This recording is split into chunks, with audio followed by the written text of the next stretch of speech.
mushrooms, slices like this. Water with salt. Move our mushrooms here, like this, about 5-10 minutes.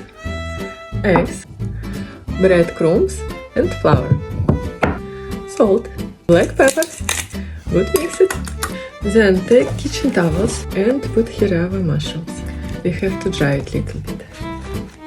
And move it back. Take our mushroom, put it in the flour, like this. Then egg, like this. And breadcrumbs, like this. And look at this beauty. Let's try it. For mushroom lovers. Absolutely perfect snack.